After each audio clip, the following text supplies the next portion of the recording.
Le son du guzheng résonne comme un appel ancestral, accompagnant la rencontre explosive entre Jet Li et Donnie Yen. Mais attention, ce n'est pas une réunion amicale pour blaguer ou partager un thé. Non, ces deux titans se font face, prêts à en découdre, pour trancher une fois pour toutes, qui est le roi incontesté du kung-fu au cinéma. La mélodie envoûtante s'épaissit, charge l'air d'une tension palpable, et soudain, les deux légendes se perdent dans une vision hypnotique d'un duel imaginaire, où chaque regard est une lame, chaque souffle un avertissement. Non, non, pas encore.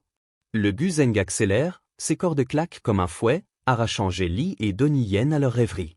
Retour brutal à la réalité de leur affrontement filmé. Et hélas pour les fans de Donnie, c'est lui qui goûte à l'amertume d'une défaite cuisante, un knockdown magistral qui scelle le round. Mais l'histoire ne s'arrête pas là. Leur saga reprend de plus belle, dans un clash féroce où les armes entrent en jeu, des bâtons de bambou qui sifflent dans l'air comme des serpents venimeux. Pour Jet Li, c'est la survie pure, son unique allié, un misérable bout de bambou usé, pourri par le temps. De l'autre côté, Donnie Yen, rusé comme un renard, improvise un chef-d'œuvre mortel, un arc tendu avec un simple chiffon et un couteau aiguisé, transformé en corde et flèches improvisées. La créativité au service de la destruction, un vrai ballet de malice. Pourtant, le destin ou le scénario en décide autrement.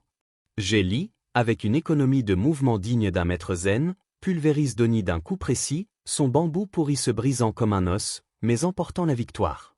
La foule hurle, les cœurs battent la chamade. Épique, non?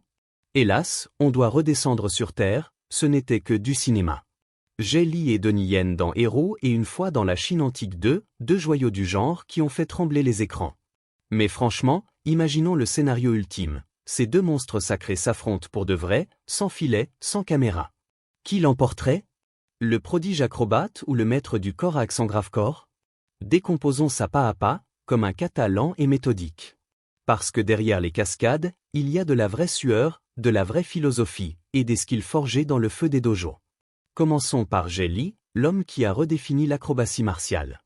Né Li Lianji en 1963 à Pékin, il n'est pas juste un acteur, c'est un champion olympique de Wushu à 11 ans, un gamin qui a gravi les marches du temple Shaolin comme un moine en mission.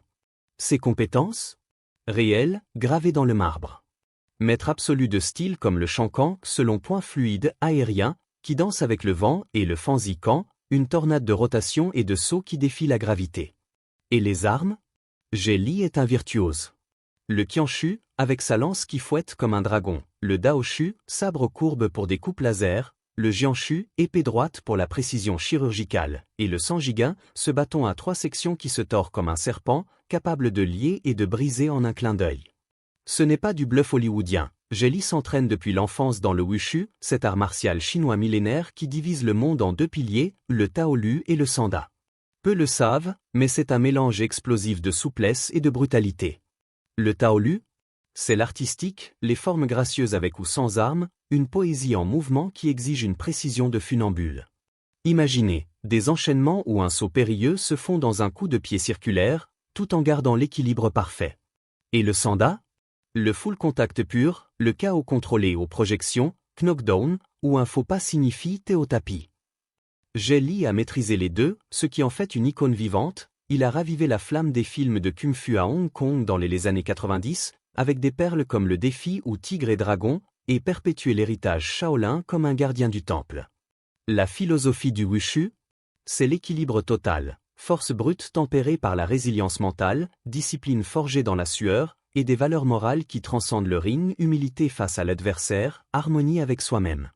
Le Wushu n'est pas qu'un sport, c'est une quête de santé holistique. Prenez ces sauts fous, ils boostent la coordination, l'agilité, la stabilité cardiaque. Et mentalement? C'est le Mei style en action, force et beauté entrelacées, où un coup puissant naît d'un flux fluide, comme un ruisseau qui creuse la roche sans effort. Jet Li incarne ça, un corps d'acier, un esprit d'eau. Mais attendez, on ne rend pas justice à l'autre moitié de ce duel mythique sans plonger dans l'univers de Donnie Yen. Né en 1963 à Guangzhou, élevé à Boston puis revenu à Hong Kong, Donnie n'est pas un pur produit du système, c'est un autodidacte vorace, un caméléon martial qui a gobé au moins 18 styles différents. Taekwondo, Jiu-Jitsu, boxe, Muay Thai, il les mélange comme un alchimiste. Mais son joyau?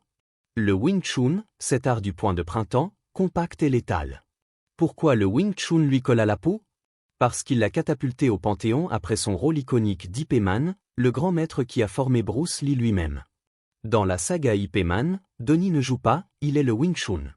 Cette discipline l'a transformé en machine de guerre rapprochée aux vitesses fulgurantes des mains, chaîne de poings qui mitraillent comme une averse, et des blocs simultanés qui transforment l'attaque en contre. Efficace, simple, impitoyable. Pas de fioritures, juste de l'essentiel pour survivre. La philosophie? Sois comme l'eau, un mantra emprunté à Bruce Lee lui-même. Adapte-toi, coule autour de l'obstacle, n'oppose pas la force à la force, contourne-la. Donnie l'explique en des mots, il vient vers moi, je fais comme ça, il m'attrape, rien, il se prend tout seul. C'est ça, le Wing Chun, économie d'énergie, précision mortelle, et une humilité qui cache une explosivité de bombe. Donnie Yen n'est pas qu'un acteur, c'est un chorégraphe de fight qui a révolutionné le genre avec SPL ou The Raid, des combats viscéraux, réalistes, où le sang coule pour de vrai à l'écran. Alors, le clash hypothétique, Jet Li vs Donnie Yen, round 1 dans une allée sombre de Hong Kong, sans règles, sans armes. Donnie prend l'avantage au corax en grave corps, ses chaînes de poing Wing Chun rasent les défenses, rapides comme des éclairs, et son adaptabilité au neutralise les acrobaties de Jet.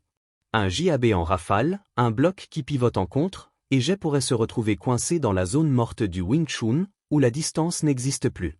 Donnie gagne cette fois sur DCC, par sa brutalité pragmatique. Mais round 2, arène ouverte, comme un temple Shaolin, avec des bâtons et des lances en libre service. Là, Jet Li domine. Ses high kicks chanquants volent à 2 mètres du sol, inaccessible au Wing Chun court portée. Ajoutez le 100 giga, Jet enroule, désarme, projette Donnie comme une feuille dans le vent. Agilité, portée, maîtrise des armes, Jet l'emporte 8 sur 10, transformant l'espace en son terrain de jeu. Et si on creuse plus profond? Leur philosophie se heurte comme 2 rivières. Le Wushu de Jet, fluide et harmonieux, cherche l'équilibre cosmique. Le Wing Chun de Donnie, direct et efficace, prône la simplicité face au chaos. Bruce Lee, mentor indirect des 2 via Ip Man, dirait « absorbe ce qui est utile, rejette le reste ». Le vainqueur? Celui qui vide sa tasse en premier, comme l'enseigne le zen. En fin de compte, ce duel imaginaire n'a pas de perdant, juste 2 légendes qui ont élevé le kung-fu au rang d'art universel. Mais dis-moi, toi, qui choisis-tu? Jet Li, le dragon acrobate, ou Donnie Yen, le tigre impitoyable? Balance ton verdict en commentaire ci-dessous, et argue bien, on débattra. Si cette analyse t'a fait monter l'adrénaline, like pour honorer les maîtres, partage avec tes potes fans de baston, et abonne-toi illico, active la cloche pour ne rater aucun clash épique. Prochain épisode, Bruce Lee vs Jackie Chan, le vrai faux duel? Restez affûtés, guerriers. Os.